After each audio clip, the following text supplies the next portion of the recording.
Halo guys, balik lagi di channelnya AZ Crypto World. Kali ini kita akan bahas chart Bitcoin, SLP, dan juga nanti kita akan bahas sedikit news dari aksi Infinity. Oke, sekarang kita lihat chart Bitcoin. Ini kemarin baru aja menyentuh resisten ya. Di sini yang gue tandain resistennya ya. Kita bisa cek sekitar 21.800. Tapi dia sempat ngepump sampai 22.500-an lalu nggak kuat. Nge-wick jatuh lalu langsung dump nih berturut-turut kayak 1, 2, 3, 4.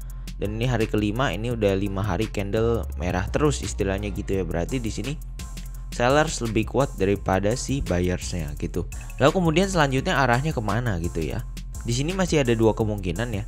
Karena di sini kalau kita bisa tarik garis guys, di sini kalau kita bisa tarik ini ada yang namanya trendline supportnya di sini. Tapi ingat ya, selalu memperlakukan untuk trendline support itu seperti area, jangan diperlakukan seperti garis gitu ya. Jadi kita expect dia untuk bisa hit di sini pertama ya, sekitar 19.500 gitu ya. Atau nanti ketika dia bisa turun lagi kalau jebol gitu ya.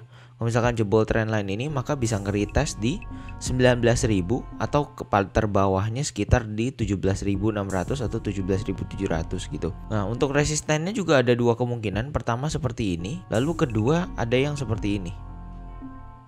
Tapi di sini gue pengen expect untuk jadinya seperti ini aja ya, karena ini pertama lebih solid gitu. Kenapa lebih solid? Karena titik yang tersentuh itu lebih banyak di sini 1, 2, 3, 4. Jadi di sini ada kemungkinan di mana dia naik gitu ya, lalu jebol gitu ya, ataupun dia bisa langsung turun jebol sini lalu sampai sini 17 ribuan lah gitu ya.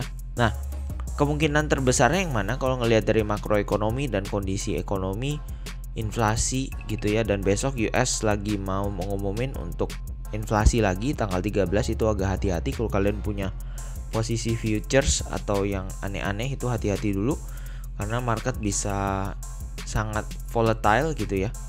Ini gue expect mungkin bisa turun untuk retest di 17.000 lagi gitu ya. Kemudian ini jadi double top mungkin, lalu nanti bisa dump lagi sampai 13.000. Makanya di sini gue selalu mau ngingetin untuk kondisi kayak gini untuk selalu DCA gitu ya. Lalu untuk koin-koin yang kalian mau beli, jangan pernah beli koin micin pertama. Kemudian jangan pernah beli koin-koin yang istilahnya punya teknologi atau project yang bagus gitu tapi masih early ya. Dimana contoh kayak layer 3 gitu, maksudnya seperti top 100 market cap gitulah ya. Jadi contoh dari 20 sampai 100 itu kalian jangan untuk spekulasi untuk beli di situ dulu gitu ya, karena koin-koin tersebut kalau turun itu bisa lebih dari 90 sampai 99% bisa. Kalian harus coba investasi kondisi kayak gini itu, kalian harus coba investasi di layer 1 dan layer 2 dulu.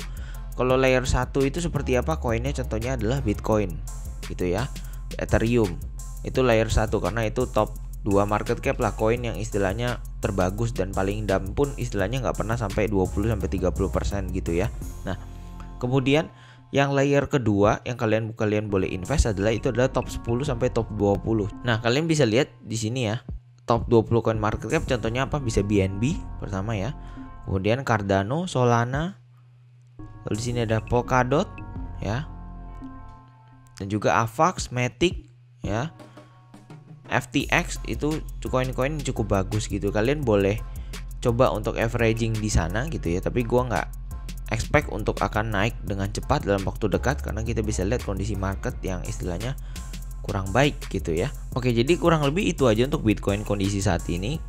Saat ini jangan expect terlalu banyak untuk bounce back ke atas ya, karena balik lagi besok ada berita untuk pengumuman inflasi, dan itu biasanya kalau tinggi dan pasti tinggi gitu ya, itu agak bahaya buat semua aset saham, Bitcoin, SP 500 semua sama aja gitu ya. Sekarang kondisi inflasi seperti ini jujur paling aman adalah caranya DCA, karena kita balik lagi tidak tahu dia akan turun sedalam apa gitu ya, dan kita juga tidak tahu kapan dia akan naik gitu. Jadi contoh kalian punya budget tiap bulan, tiap minggu silakan dibeli aja gitu ya, dan otomatis jangan lupa dengan money manajemennya. Lalu sekarang kita ke SLP, balik lagi SLP sama ya biasanya kayak Bitcoin, nothing too much, dimana dia kalau kita bisa cek kemarin di sini bikin hampir mau bikin double top ya. Di sini kita bisa cek di sini double top.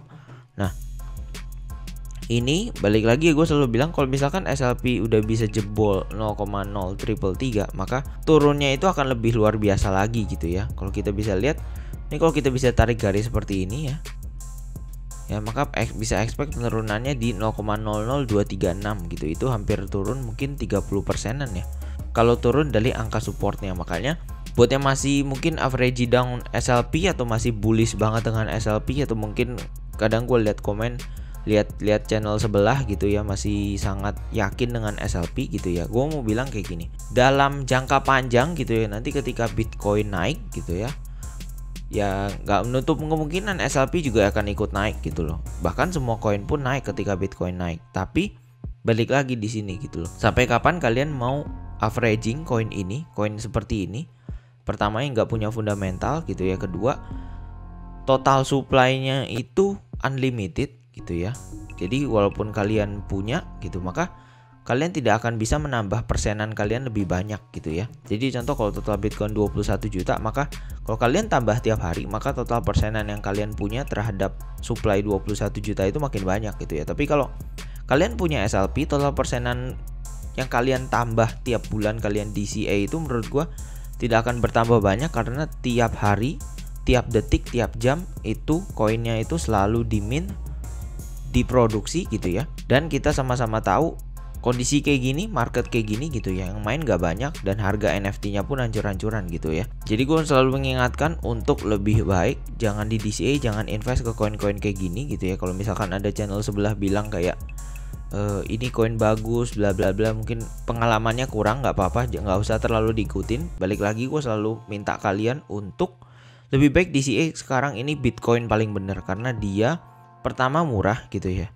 kedua untuk naik itu pasti gitu loh, lalu yang ketiga gitu ya, untuk secara risk investasi gitu ya, emang risknya itu dalam gitu ya, tapi kondisi sekarang, harga sekarang itu risknya itu sudah tidak sedalam pada saat kalian invest di area 40.000 50.000 gitu loh. Jadi menurut gue sekarang adalah kondisi yang tepat untuk selalu ngumpulin Bitcoin, Ethereum dan kawan-kawannya gitu ya, karena kejadian-kejadian kayak gini itu tidak selalu ada gitu loh, dan ini kejadian langka untuk kalian bisa beli.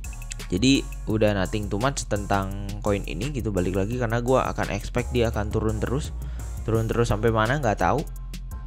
Terus aset-aset yang nyangkut gimana, ya udah biarin gitu ya. Gua menjadikan aset-aset investasi nyangkut itu jadi pembelajaran, dimana kalau misalkan pokoknya play to earn, intinya satu, harus balik modal duluan gitu ya. Dan untungnya aksi-aksi gue udah balik modal sekitar 80-90%, jadi istilahnya rugi 10-20% ya udah gue ikhlas, nggak masalah gitu ya. Untuk update-nya balik lagi, sekarang gue melihat aksi ini fokus untuk mau bikin game-game lain gitu ya. Dan juga dia sangat fokus untuk pengembangan konten kreatornya. Jadi sampai kemarin kan yang gue cerita ada kerjasama sama Nice Daily untuk mau ngajarin orang gimana caranya untuk bikin konten yang bagus gitulah ya.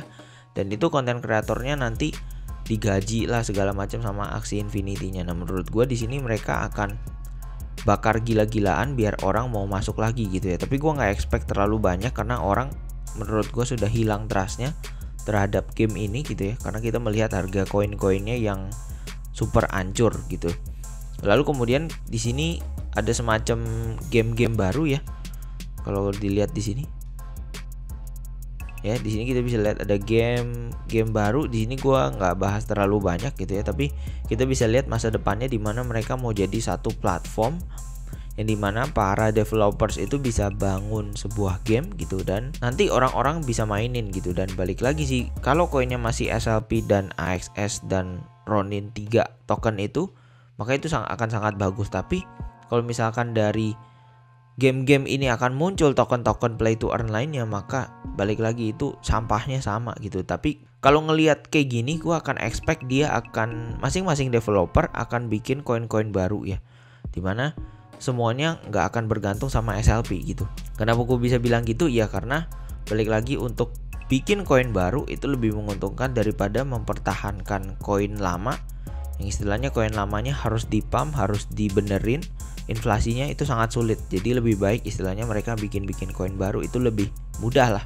Jadi itu aja untuk video kali ini. Gue ngingetin besok tanggal 13 itu ada pengumuman inflasi. Jadi buat kalian yang mungkin punya posisi untuk futures gitu ya, atau koin-koin ETF dalam jumlah besar, itu mungkin dijauh-jauhin dulu karena untuk mencegah kejadian-kejadian liquid yang tidak perlu gitu ya.